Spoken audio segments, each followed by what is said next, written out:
Chapter 9, Part 2. So we're looking at this portrait of a ruler. We don't exactly know who he is, but this is from the 12th to 15th centuries in Yoruba, which is part of Nigeria. Now, at this time, emperors and different kingdoms are developing, and it's important to identify, these different people and show their face to a lot of the commoners. So I'm not exactly sure where this would be placed, but usually you would place something like this in a sort of a public area. I mean, that's what Western culture does, but I'm not 100% sure. There's a lot of data missing on this guy. One of the things that's happening, these lines across his face, what's conceived, we don't know for sure. Could be scarification, but more likely it is a depiction of a screen, like beaded, like long beaded, it's sort of a mosquito thing to prohibit it, but also you wouldn't gaze upon his face directly. He would have sort of strings coming down across his face to sort of mask him, if that makes sense. These little holes are very likely things that would be put into them, like a raffia or some kind of a string to indicate a beard. So there was another material used here that is no longer there. A lot of materials don't survive over time. Stone and bronze are our biggest, strongest, longest surviving, and ceramic as well. But textiles and other wood and things like that don't always last.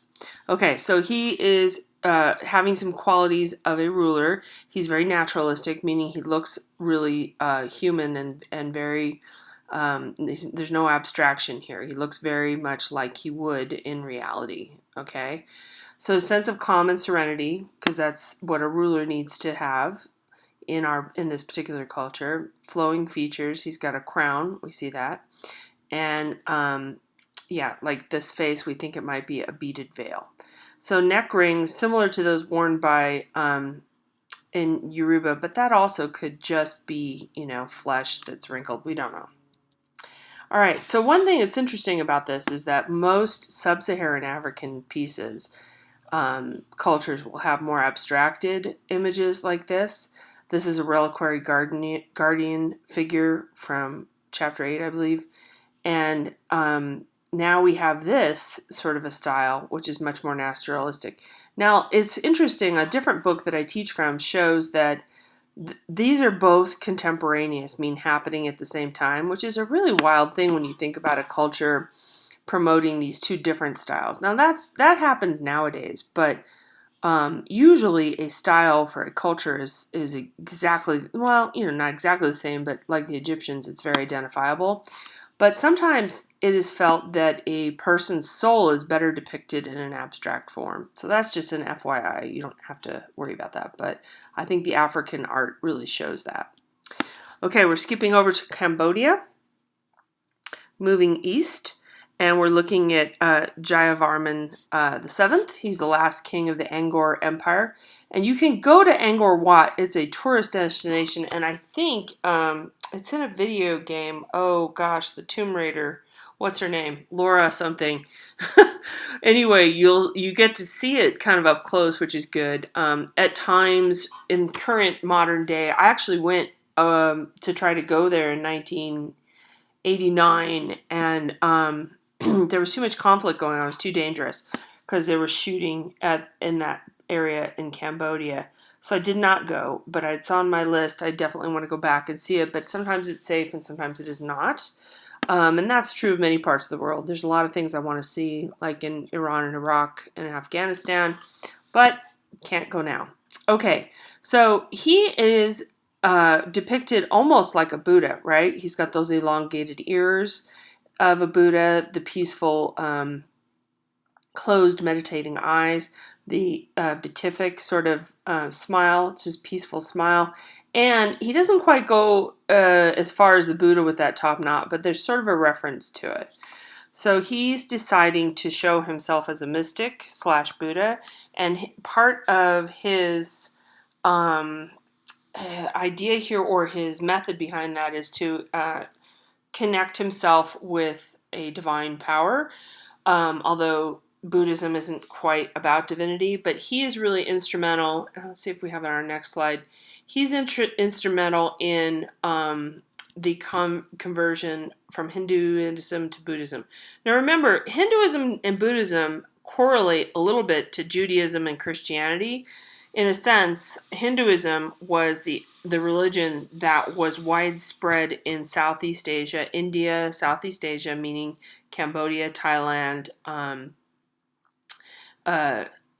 Burma, different areas, which we now call, what do we call Burma? I'm forgetting.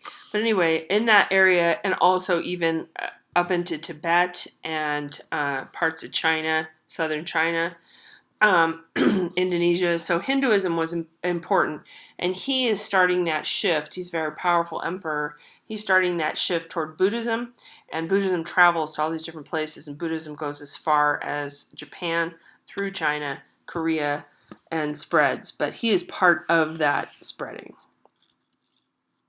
So different royal portraits use similar attributes. We talked about this a little bit with this idealized face and body, symbolic detail, centralized composition, and a dignified demeanor. So very staid, dignified, not smiling, but not frowning, just a neutral kind of look. Okay, we're going to move into objects of royalty and prestige. Remember I mentioned with Justinian's cloak, even though it was a mosaic, in reality the fabric is dyed purple, and that's a very difficult color to come by. So color in the ancient world, really up until the 18th century, 19th century, colors were very hard to come by. Most things were kind of shades of beige and white and maybe black, and there wasn't a lot of color in clothing or in architecture or much of anything. Painting, yes, because there's smaller amounts are used. If you think about a painting that's, maybe twice the size of your piece of paper, you're not going to use that much pigment. When you're dyeing clothing, you have to use a lot of pigment and it gets washed away and diluted, so it's very difficult to come by all that color. At any rate, the Hawaiians worked around this in a different way. These are bird feathers. So this is a cloak and feather hat. So we're looking up here. We kind of recognize that feather hat, that style of a hat for the Hawaiians. We've seen that before. But this would have been placed around the body. Like this is kind of a biggish blanket. Think of it that way. But it's a shawl and it would be wrapped around the emperor. So royal persons are exalted with thrones, garments, jewelries, and objects of power. But in Hawaii, what they had were colored birds. So the feathers were sacred and connected to the gods, and only the royalty could own them or wear them. So especially probably certain colors and certain motifs, such as this bird-like upside-down shape. So red would equal royalty, yellow is a prosperous future, so those colors have a lot of power.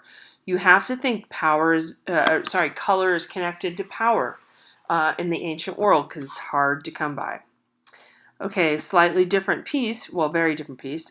This is collected, well, our other one was collected bird feathers. These are collected grizzly bear claws.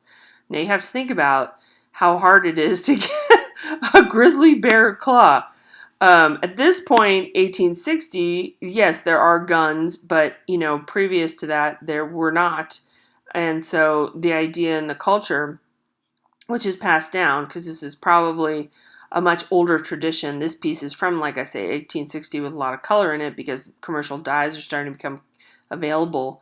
But the idea and the tradition of the grizzly bear would have been like a bow and arrow or some kind of a weapon that was not mechanical, not made of metal.